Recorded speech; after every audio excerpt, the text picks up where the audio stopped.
I think yung Blue Ribbon Committee hearing, example lang yan ng gagawin nila sa impeachment trial. So what if they conduct two impeachment trials? By the Gatchalian block, the other led by Cayetano block. What if the Vice President herself also starts to recognize only one block? Ang Cayetano block lang ang totoong impeachment court. So dalawa yung impeachment trial? Hindi naman siguro Yeah, kaya apat doon. Alam mo kung nagawa ni Senator Alan Peter Cayetano na mag-stage ng shooting sa loob ng Senado, I wouldn't put it past him na mag-organize sila ng sariling impeachment court. Oh, so in short, that is actually ideal for Alan Cayetano.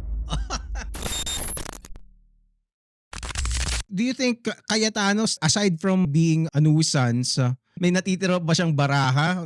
Kasi if the goal is ultimately to get Sara acquitted, it is crucial to have Cayetano or a DDS Senate President, I think. Ako at this point, I don't think na kailangan makabalik si Alan Peter bilang Senate President para masabi natin na nanalo siya. In fact, I wouldn't assume na ang goal niya ay makabalik as Senate President. I think enough na nagugulo yung buong Senado para ma-count ni Alan Peter Cayetano na nananalo yung kanyang grupo.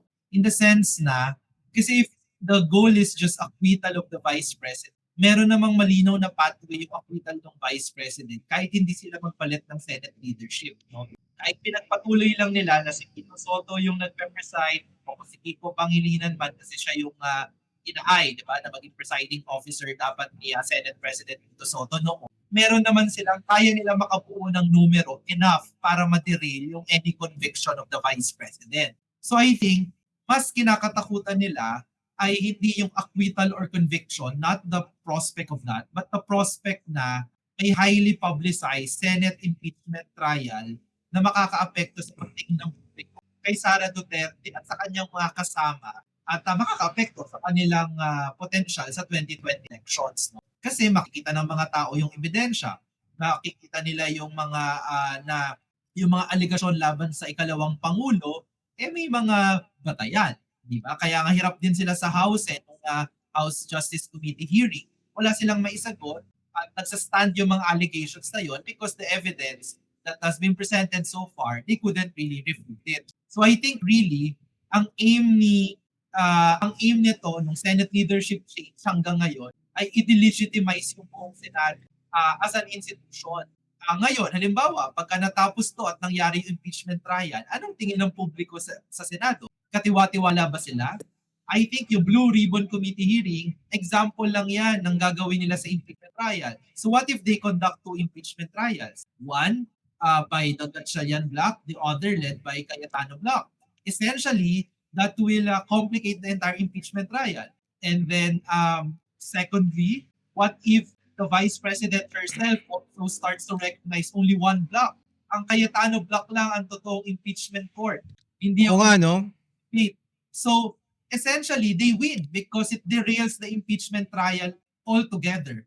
Mawawala ng public legitimacy, mako-confuse yung public, at hindi matutupad yung dapat na proseso, dapat siya ng paghingi ng pananagutan doon sa isang high public officials na may kasalanan no, sa salikmata. So, so I think it's enough na ma-delegitimize lang nila yung Senate the way na dinidelegitimize nila yung House, di ba? Na lahat naman yan corrupt, lahat naman yan tumanggap ng maleta, lahat naman ng pumirma dyan sa impeachment ay magnanakaw sa kaban ng bayan.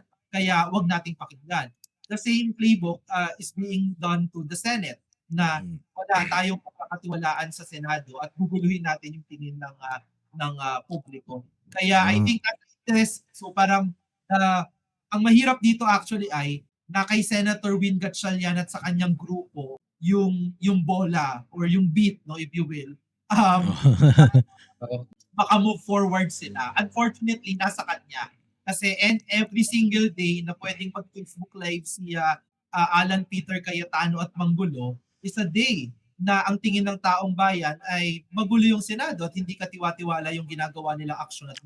So in short, as magulo the situation is right now, that is actually ideal for Alan Cayetano.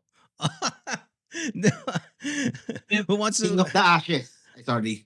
Oh, no? remember yung mga populist leaders kagaya ni Rodrigo Duterte, masters yan na tinitake advantage yung chaotic situation, disorder, di ba?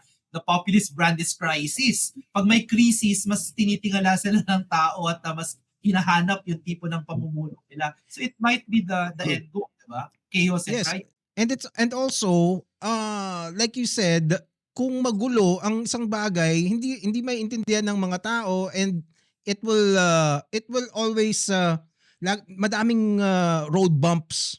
'Di ba? Lahat ng galaw mo questionin. So tatagal ng tatagal until people get tired, or I don't know how the people will react, or just find it way too ridiculous to even pansinin, 'di ba? Melon, masasabi mo doon? Pwede na lang di mag-tune out Sige. yung mga tao kasi 'di ba? Dalawa yung hearing eh. Ang gulo. Oo. Maintindihan kung saan talaga yung totoong hearing. I just tune out. What would be the craziest scenario, do you think? So dalawa yung impeachment hearing o the impeachment trial, kasi dalawa, hindi naman siguro tayo apat doon, 'di ba? At this point, alam mo kung nagawa ni Senator Alan Peter Cayetano na mag-stage ng shooting sa loob ng Senado, I wouldn't put it past him na mag-organize sila ng sariling impeachment court. At this point really, I just have no confidence na Holy shit.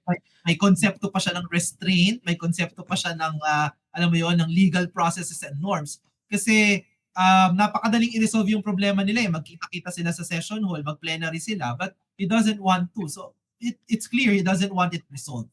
And also magmamatigas lang siya ng ulo eh, kasi kaya ng mukha niya eh. 'Di ba? Yun ang matindi dito, kaya ng mukha niya eh. 'Di ba? So ang gagawin niya lang is magmamatigas siya na parang we're not gonna acknowledge your impeachment trial. We're gonna conduct our own. Kumbaga, ibo-boycott lang nila yung trial nung kabila. Sana naman hindi tayo umabot sa ganun. May block kasi, may supporter block kasi na nag-allows him to do that. 'Di ba? Kahit na bash ako ng lahat ng pinks, bash ako ng lahat ng loyalista, meron pa ring matitira sa akin na significant na base na nakikita sa akin. So that gives them the confidence na manggulo ng ganyan. Guluhin tayo na.